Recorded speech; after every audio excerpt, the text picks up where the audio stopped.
IBN 7 हौसला है।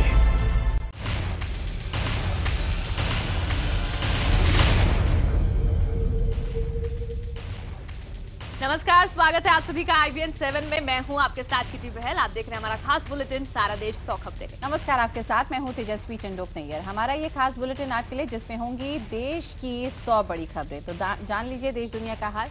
शुरुआत करते हैं सारा देश 100 खबरों।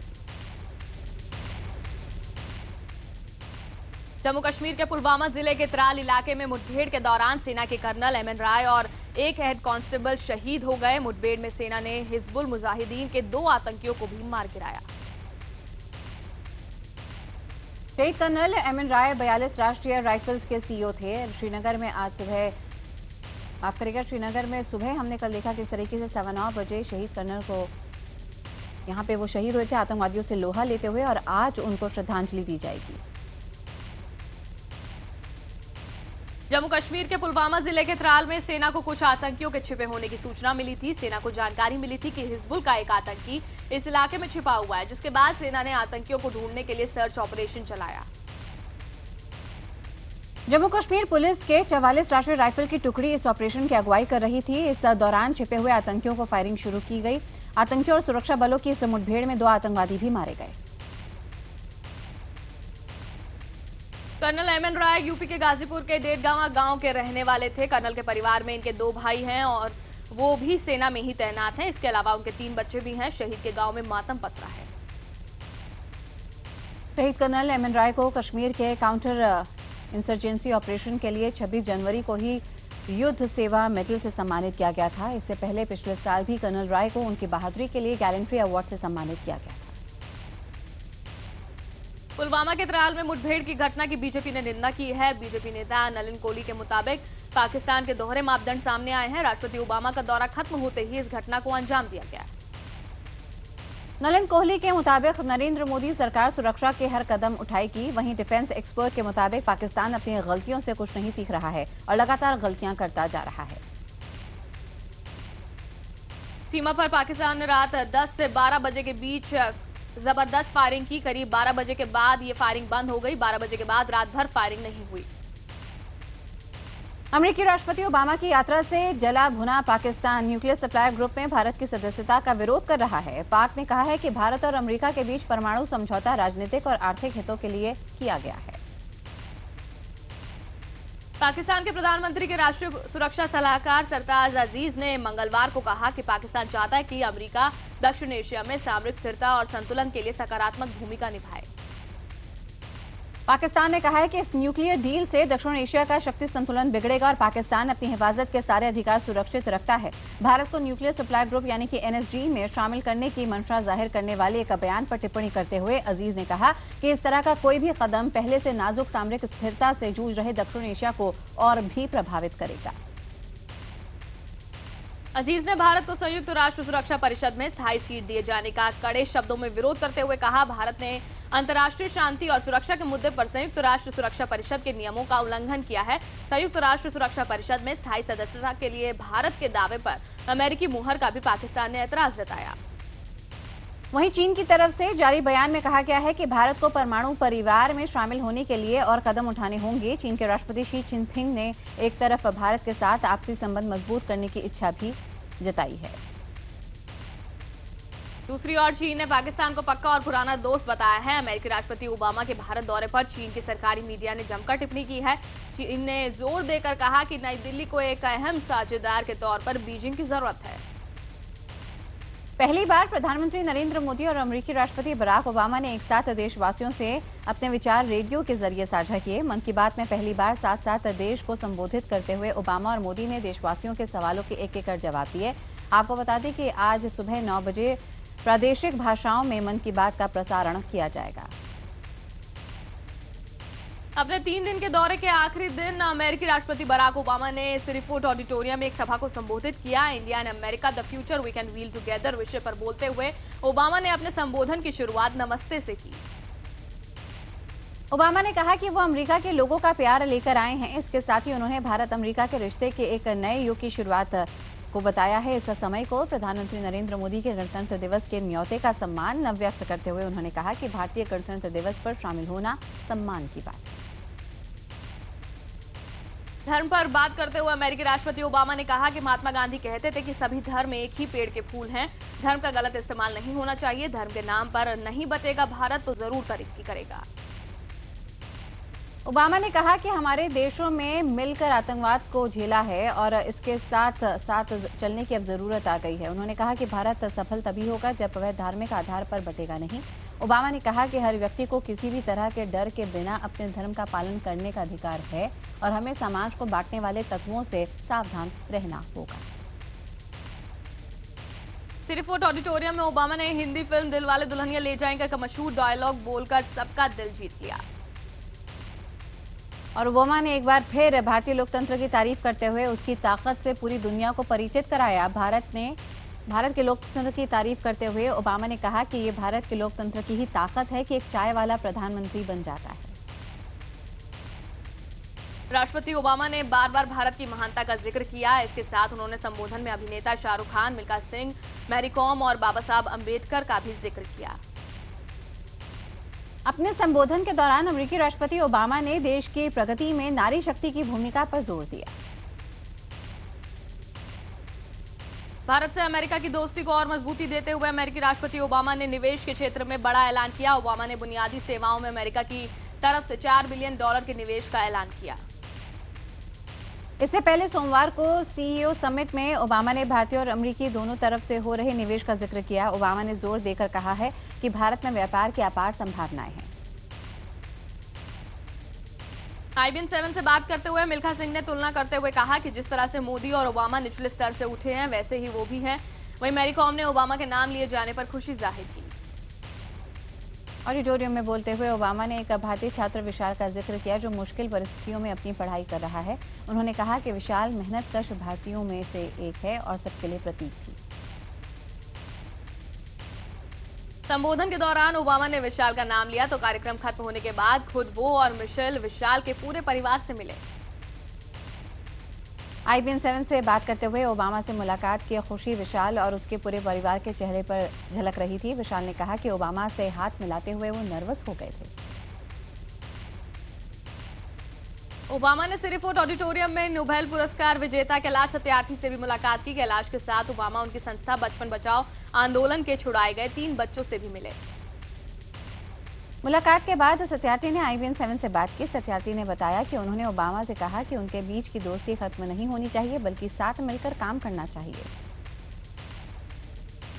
अपनी 3 दिन की यात्रा के दौरान कई यादगार पलों को समेटे हुए अमेरिकी राष्ट्रपति बराक ओबामा और उनकी पत्नी सऊदी अरब के लिए रवाना हो गए। ओबामा और उनकी पत्नी मिशेल दोपहर 1:55 पर एयरफोर्स 1 विमान से रवाना हुए।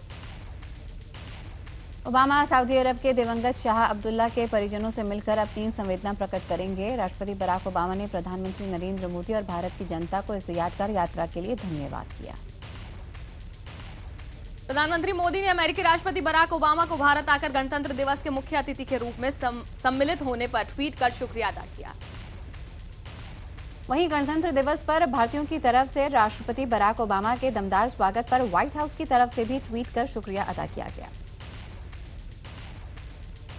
प्रधानमंत्री नरेंद्र मोदी ने राष्ट्रपति ओबामा को अमेरिकी गायक मरियन एंडरसन की 1957 के गीतों की एक CD उपहार स्वरूप दी।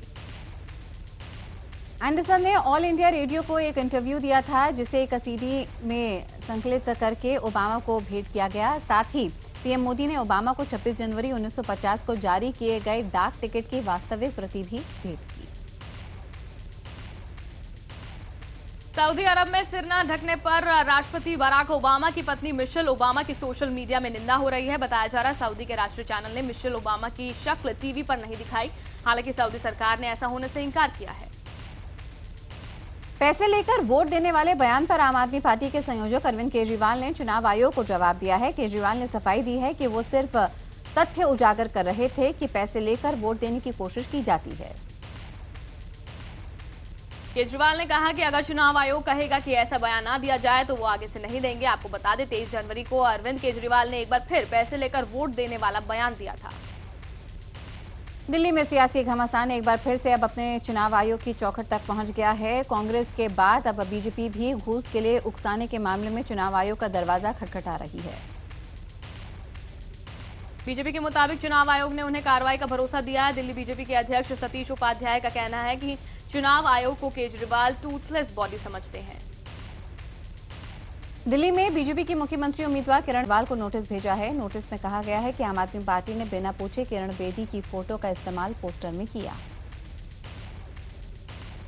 किरण ने आम आदमी पार्टी को 24 घंटे का अल्टीमेटम दिया है। शनिवार को आम आदमी पार्टी ने दिल्ली के ऑटो के पीछे अरविंद केजरीवाल और किरण के पोस्टर लगाए थे, जिसमें किरण बेदी को अवसरवादी बताया गया है और अरविंद केजरीवाल को ईमानदार। नई दिल्ली सीट से कांग्रेस उम्मीदवार किरण वालिया ने भी केजरीवाल के खिलाफ हलफनामे में गलत पता लिखने और आपराधिक मुकदमे की जानकारी छिपाने का आरोप लगाया था।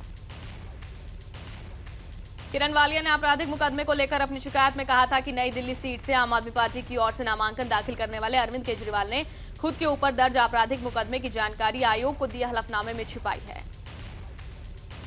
प्रधानमंत्री नरेंद्र मोदी दिल्ली विधानसभा चुनाव में बीजेपी की 4 चुनावी रैलियों को संबोधित करेंगे। दिल्ली में होने वाली मोदी की जनसभाएं 31 जनवरी से 4 फरवरी के बीच होंगी। इन 4 रैलियों के जरिए दिल्ली के सभी 70 विधानसभा सीटों तक प्रधानमंत्री नरेंद्र मोदी की आवाज पहुंचाई जाएगी। कांग्रेस उपाध्यक्ष राहुल गांधी ने दिल्ली विधानसभा चुनाव में पार्टी को जीत दिलाने के लिए कालकाजी में रोड शो किया।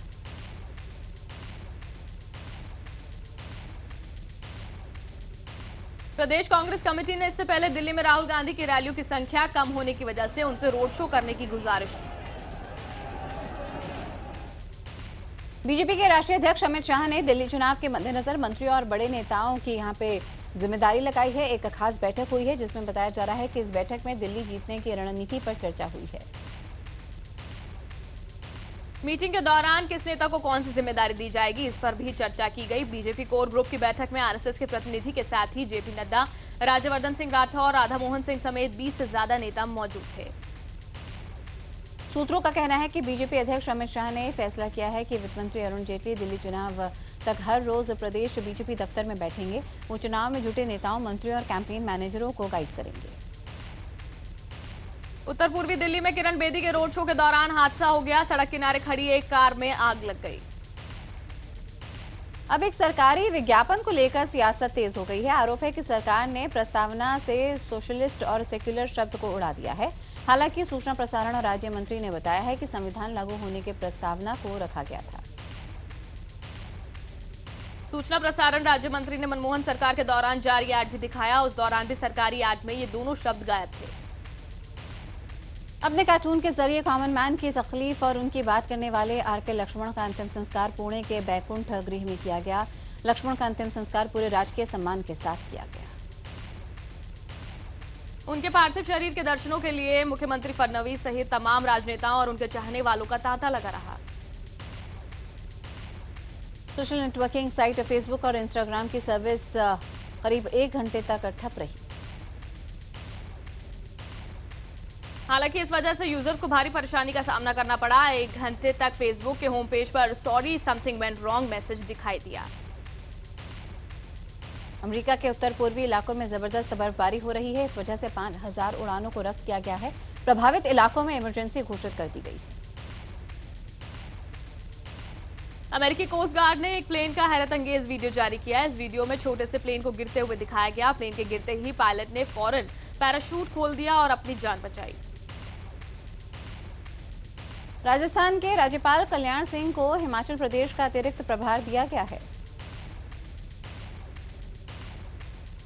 मेरठ में सरेआम लड़की से छेड़छाड़ को लेकर 2 पक्ष आपस में भिड़ गए। दोनों तरफ से जमकर पथराव हुआ और फायरिंग भी हुई।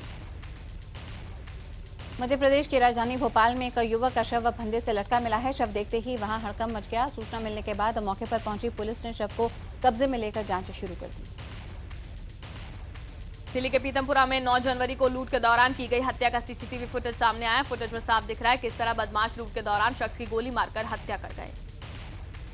राजस्थान के जालौर जिले में बलात्कार पीड़ित आरोपी की गिरफ्तारी की मांग को लेकर पिछले 5 दिनों से भूख हड़ताल पर हैं। इसके साथ ही 22 दिनों से पीड़ित का पूरा परिवार धरने पर है। आरोपी की गिरफ्तारी की बजाय पुलिस ने पीड़िता को जबरन धरना स्थल से उठाया और अस्पताल में भर्ती करा दिया गया। पीड़ित का आरोप है उसके साथ उसके ससुर ने बलात्कार किया है। राजस्थान के बाड़मेर शहर में उस वक्त एक बड़ा हादसा टल गया जब भारतीय वायुसेना का एक लड़ाकू विमान MiG-27 सड़क पर ही दुर्घटनाग्रस्त हो गया। हालांकि गनीमत रही कि पायलट विमान से बाहर निकलने में कामयाब हो सका। विमान ने अभ्यास के लिए जोधपुर की उड़ान भरी थी, तभी यह हादसा हो गया। सिंगापुर में सुनहरे भविष्य का सपना दिखाकर एक कंपनी ने 450 युवकों को ठगी का शिकार बनाया। कंपनी को चलाने वाले लोग सभी लोगों का पैसा और पासपोर्ट लेकर फरार हो गए। परेशान युवक अधिकारियों के कार्यालयों का चक्कर अब काट रहे हैं। पंचकुला में सेक्टर 9 की एक महिला ने अपने ससुर पर रेप का आरोप लगाया। महिला ने शिकायत देकर अपने ससुर पर रेप के आरोप लगाए। महिला का मेडिकल करवाया गया है। मेडिकल रिपोर्ट के आधार पर आगे की कार्रवाई की जाएगी। दिल्ली के सीलमपुर इलाके में सरेआम बदमाशों ने गोलियां चला दी, जिसमें एक युवक की गोली लगने से मौत हो गई, जबकि दूर घर में बैठी एक महिला के सिर में गोली के साथ ही एक युवक के हाथ में भी गोली लगी है। महिला और घायल युवक को पास के ही अस्पताल में भर्ती कराया गया है। यूपी के लखनऊ में स्वाइन फ्लू का एक मरीज अस्पताल से लापता हो गया। मरीज 2 दिन पहले लखनऊ के KGMU अस्पताल में भर्ती कराई गई थी। महिला के लापता होने से स्वाइन फ्लू के संक्रमण के फैलने का खतरा बढ़ गया है। प्रशासन ने स्वास्थ्य विभाग को जल्द से जल्द मरीज का पता लगाकर उसे अस्पताल में भर्ती करने के आदेश दिए हैं। सीमियन कोंगो फीवर की वजह से भारत पाक बॉर्डर पर अलर्ट जारी किया गया है। बॉर्डर पर गश्त के लिए जा रहे ऊंटों और कुत्तों के स्वास्थ्य की जांच की जा रही है ताकि ये बीमारी जानवरों से इंसानों में न फैले। मुंबई के सबसे पॉश इलाकों में इन दिनों गंदे पानी की सप्लाई से लोग परेशान हैं। BMC के आंकड़ों के मुताबिक कमरीन लाइंस और मालाबार हिल के इलाकों में बेहद गंदा पानी सप्लाई हो रहा है। BMC के मुताबिक कुछ लोग पानी की चोरी के लिए पाइपलाइन तोड़ देते हैं, जिस वजह से गंदा पानी लोगों तक पहुंच रहा है। गुड़गांव में लोगों को पीने का पानी नहीं मिलेगा। अगले 2 दिनों तक गुड़गांव में पानी की सप्लाई ठप है। गुड़गांव वसई कैनाल टूटने की वजह से लोगों को भारी दिक्कतों का सामना करना पड़ सकता है। वर्ल्ड कप से पहले वेस्टइंडीज टीम को बड़ा झटका लगा है। Off spinner Sunil Narayan world cup team से बाहर हो गए हैं। ऑस्ट्रेलिया की टेस्ट टीम के कप्तान स्टीवन स्मिथ को कल साल के सर्वश्रेष्ठ ऑस्ट्रेलिया खिलाड़ी को दिए जाने वाले प्रतिष्ठित अवार्ड एलन बॉर्डर मेडल से नवाजा गया। रोहित शर्मा 30 जनवरी को इंग्लैंड के खिलाफ होने वाले अहम मुकाबले के अलावा भारत के फाइनल मैच में पहुंचने की स्थिति में है। 1 फरवरी को होने वाले मैच में भी नहीं खेल सकेंगे। वर्ल्ड कप क्रिकेट टूर्नामेंट में भारत विजेता बनने का दावेदार नहीं है। ये आंकलन क्रिकेट एक्सपर्ट का नहीं है, बल्कि सट्टा बाजार का है। सट्टा बाजार में भारत फिलहाल चौथे नंबर पर है। शेन वॉटसन पर्थ में रविवार को होने वाले ट्राई सीरीज के फाइनल मैच में फिट नहीं हो पाएंगे। वॉटसन मांसपेशी में खिंचाव के चलते इंग्लैंड के खिलाफ और भारत के खिलाफ मैच में हिस्सा नहीं ले सके थे। भारतीय बैडमिंटन एसोसिएशन की धांधली का सनसनीखेज खुलासा सामने आया है। IBN 7 के हाथ लगी जानकारी के मुताबिक बैडमिंटन एसोसिएशन ऑफ इंडिया ने अपने अधिकारियों को आइसलैंड इंटरनेशनल सीरीज के लिए बतौर खिलाड़ी भेजा था, जिनकी उम्र 50 साल के करीब है। वर्ल्ड कप के लिए न्यूजीलैंड गई पाकिस्तानी टीम के खिलाड़ी हरीस सुहेल को टीम होटल में भूत जैसा एहसास हुआ। वो इतना डर गए कि उन्होंने प्रैक्टिस छोड़ दी और डर की वजह से बुखार का शिकार हो गए। छत्तीसगढ़ की महिला बास्केटबॉल टीम के कोच राजेश पटेल पर एक फिल्म बनाने की तैयारी हो रही है। इस फिल्म की कहानी भिलाई में चल रही आउटडोर अकादमी से प्रेरित है।